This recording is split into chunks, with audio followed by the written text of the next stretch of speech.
Yeah.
Guys, meron ako pero ayan. Baka agusin ka! Pinipicturean niya sila! Wait lang! Hi! Ayun!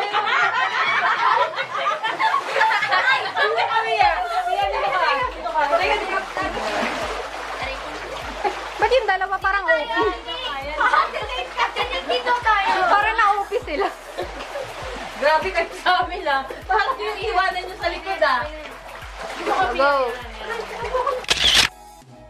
Hindi na kami papunta. Ayun yung kuweba. Doon nag-picture lang kami. And nagtakusaw.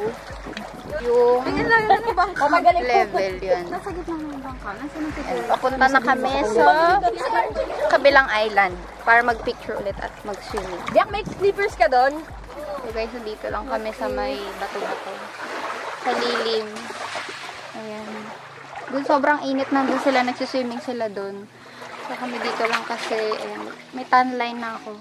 Oh, tinang... Grabe! Bilis ko kasi umitim.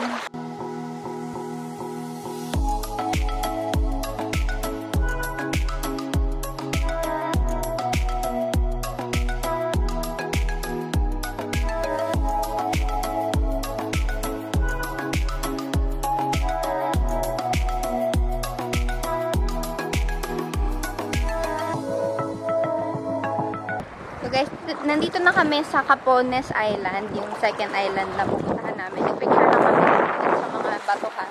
And meron palang akyatan dun, no? Pero hindi na kami aakyat kasi sobrang init nung sand. Mapapaso talaga yung paa mo, tapos matutusok pa kasi mabato-bato. Dun sa Camara Island, sobrang mabato. Pero dito guys, hindi na yung sand niya, kaya hindi masyadong masakit. Kaya mas okay magtakad-takad dito. Malayo yung narating namin. Pero kanina, as in, parang akala ko may sugat na yung paa ko. Kasi yun nga, bato-bato. Pero dito, kasi ang hangin. Sobrang ganda dito sa Zambales. Actually, second time ko dito sa Zambales. So, first time ko yun, yung first ever vlog ko. So, guys, sa aking channel. And photographer. Painit galore, sobra. May tanlay na nga. Kita nyo ba? Grabe! Later na lang.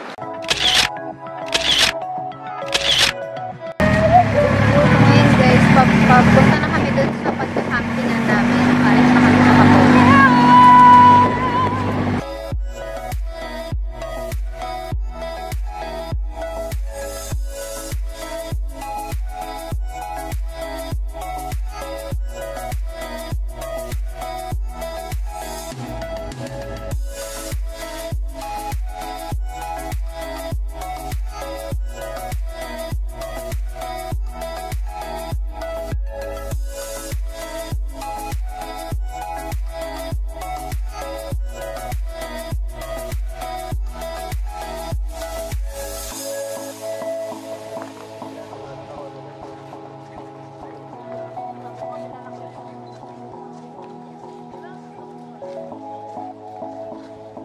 So, nandito na kami guys sa campsite. Dito daw walang ilaw.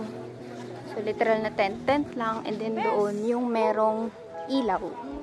Ay, meron din ilaw. Sabi kasi nung mga kuya, wala daw ilaw dito. Pero dito pa rin namin pinili since parang dito malilim yan. Maraming puno.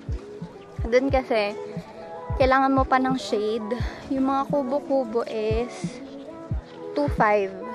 Tapos yung may shade lang, 500. So ngayon naghahanap kami ng mapapwestohan ng tent. So dito na kami pumwesto guys. Itong shade na to. Tapos ngayon nagtatayo yung mga kuya ng tent. Bali 3 na tent. Tapos ito yung view namin. Yan. Doon yung entrance kanina. Ganda dito guys. Talagang something yung feels. Doon kasi, meron din mga pwesto doon. Pero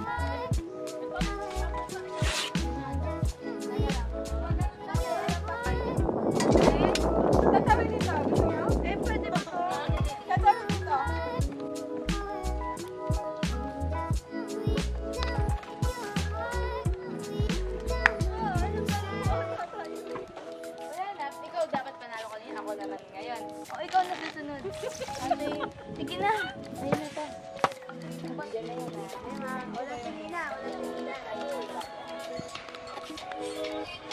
Hey guys, so kakagising ko lang. Nagnap ako ng 1 hour. So kung makikita nyo, yan yung tatlo naming tent. Pinsan ko. Nagluluto sila dyan. ayan, solong-solo namin itong buong parang campsite. Hanggang doon, walang tao. As in, kasi nandun sila lahat sa tawid. Nandun. So, solo namin to tonight. Dahil dito yung part na walang kuryente, dun yung meron. Kaya nandun sila lahat. Ano naman galit ni Mika? Hindi, para ang init. Kahita. Kahita kami.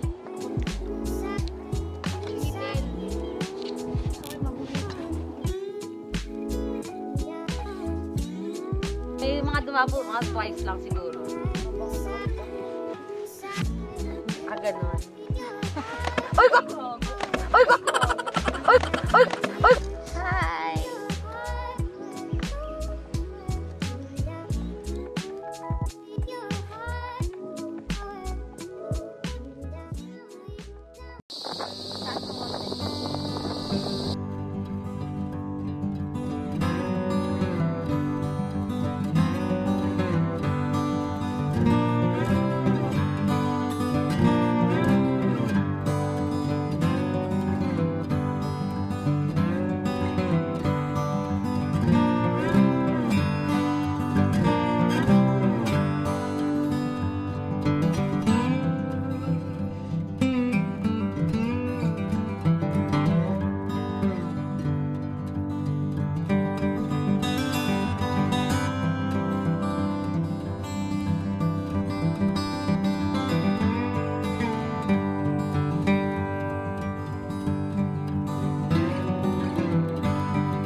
Hey guys, so this is the day 2.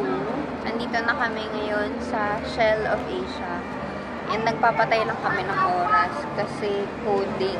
So hanggang mamaya pa kami dito, mga 7:30 kasi 8 mawawala. Ayun, nagpapatay lang kami ng oras. Ikot-ikot lang kami. Kumain na kami, tumambay na kami kanina sa Krispy Kreme ng ano pa lang, mga 1 PM hanggang 5 kami doon. And then yun, lumipat naman kami dito sa Shell of Asia para magpatayo ng oras. And yan sila.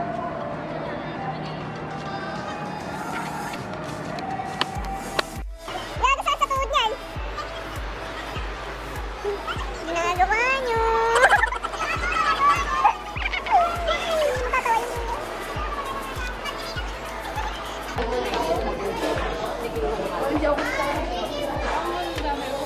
Guys, so ito na yung 4th stopover namin. So yan, kumain lang kami. Tapos na kami kumain sa KFC. And ngayon, tatambay lang kami dito sa may McDo. So, bubuksan lang namin itong pinto para makatambay kami dyan. So yan, after ang lagkit namin, tapos yung iba gusto na mag-poops, gano'n. So ayan, tambay lang muna kami, pampalipas oras kasi coding nga hanggang 8 PM. So yan.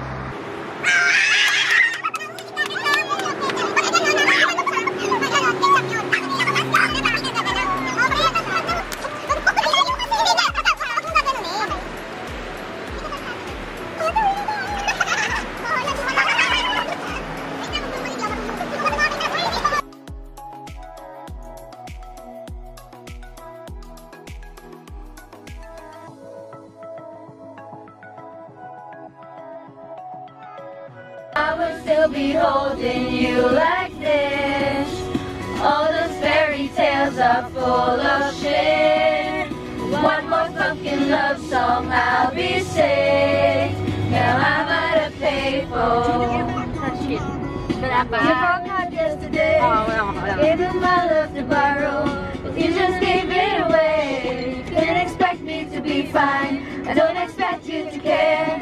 Hey guys, so this is the next day and nakauwi na tayo dito sa Cainta. So hindi na ako nakapag-vlog for some reason. So first, yung ulan nung gabi. Second, yung malakas na alon kasi may bagyo daw dun sa Zambales. And then third, wala nang battery yung camera. Or nag-vlog pa naman ako guys sa phone ko nung kaya ko pa. Pero nung malakas na yung alon, hindi ko na carry. Hindi ko na naisip mag-vlog kasi sobrang lakas talaga ng alon. So, ayun nga. Nung gabi, after namin mag-bonfire at mag-kwentuhan, mag-chill-chill lang, ayan, hindi na ako nakapag-vlog. Kasi nga, ayun, nag-enjoy na lang ako, in-enjoy ko na lang yung gabi. And then, yun, natulog na kami ng mga bandang 10 PM and ayun na nga, biglang umulan. Malakas na ulan, tapos sila, yung mga kasama ko, nagising talaga sila. As in, sobrang na-stress sila guys. Pero ako tuloy-tuloy pa rin yung tulog ko since antok na antok nga ako, wala akong tulog. And ayun, tinuloy ko pa rin yung tulog ko kahit basang-basa na daw yung damit ko. And may mga nasira akong gamit. Kinaumagahan, mga 8 AM, yun, nagising na ako. And then, sabi nila, alis na daw kami agad kasi nga bumagyo, may bagyo. So, malakas daw yung alon. So, ayun, pagsakay namin ng bangka, ayun, parang saya pa namin nung una, sigaw-sigaw pa kami, whoo! Ganun pa kami. Saya-saya pa namin. Tapos, ng mga bandang nasa gitna na, parang hindi na namin nagugustuhan, ayun, nagsitahimikan na kami lahat. Yung iba, nagdadasal na sa isip, katulad ko. Tapos, yung boat ride, 30 to 40 minutes. So, ang tagal guys. Sobrang lakas na nga nung alon. Ang tagal pa nun. So, ayun. Pagdating namin ng port, mga 9 AM na yun. So, ayun. Ayos-ayos lang kaming unti. Nagpalit ng damit. Tapos, after nun, kumain na kami ng lunch. Kasi gutom na gutom kami. Mang-inasal kami. Ayun, nag-only rice kami. So, yun yung first stopover namin sa may Walter Mart sa Olongapo. Tama ba? Olongapo. So, yun yung first stop namin. Tapos, lahat ng stopover sa NLEX, ini-stopover na namin. So, bale, 4 na stopover. Kung nakikita nyo sa vlog ko, kasi nakapag-vlog na ako, nakapag-charge na ako ng battery ko ng camera nun. So, ayun. And then, 9 AM pa lang, umalis na kami dun. Pero, dapat 3 PM pa lang. 3 PM pa kami aalis dun sa Anawangin Cove. Pero since may bagyo nga, 9 AM pa lang, umalis na kami. So, from 9 AM hanggang 7:40 PM, nasa kalsada lang kami. Laman kami ng kalsada. Kung ano-ano yung ginawa namin. Nagbaraha kami, nagpatintero sila, kung ano-ano. Kumain kami. Ayan, lahat ginawa namin. Sabihin mo kung kasi coding yung sasakyan. Then, ayun, yung mga tao sa Zambales, guys, hindi ko masyadong nagustuhan yung trato dun sa Anawangin Cove, yung mga staff dun, honestly. Kasi hindi sila masyadong nice. Hindi sila masyadong, ayun, nice sa mga customer or clients nila. Medyo hindi polite. Ewan ko, medyo sarcastic yung pagkausap nila sa amin. Hindi ko alam kung kami lang ba yun o ganun talaga. Pero lahat ng mga, ewan ko, may initin ba yung ulo nila o ano, something, hindi ko alam. And then, ayun, yung 600 per head namin, ang inclusions, tent, yung bonfire, cooler, ice, lahat ng pangluto, gamit sa pangluto, island hopping, yung boat ride, yung 600 per head. So, sulit naman. And yung kausap naman namin, okay naman sila kausap, mababait naman. Pero, medyo hindi lang nagkaintindihan sa ibang instructions. So, ayun. Pero okay naman. Lalagay ko na lang sa description box yung details. Pero, ayun, sa Anawangin Cove, okay naman doon guys. Wag lang talaga uulan. Kung pumunta kayo doon, check nyo muna kung babagyo or something. And magdala kayo ng power bank. Kasi sobrang mahal doon maki-charge. Yung full battery daw, full charge, 100 pesos. Tapos yung power bank, 200 pesos. Tapos yung yellow naman, 70 pesos, isang bloke daw. Isang ganyan lang, sabi nung kuya. So, mahal talaga doon. So, lahat, bilhin nyo na, lahat. Sa palengke, sa grocery, bago kayo tumungtong doon sa island. And yun lang naman, okay naman dun guys kung pupunta kayo. And sobrang sulit talaga guys ng island hopping, yung Camara and Capones Island. Sobrang sulit dun guys. So ayun, that's it for this vlog. So if you want me to make more of this kind of videos, don't forget to comment down below and subscribe. Thank you so much guys for watching, and I'll see you on the next one.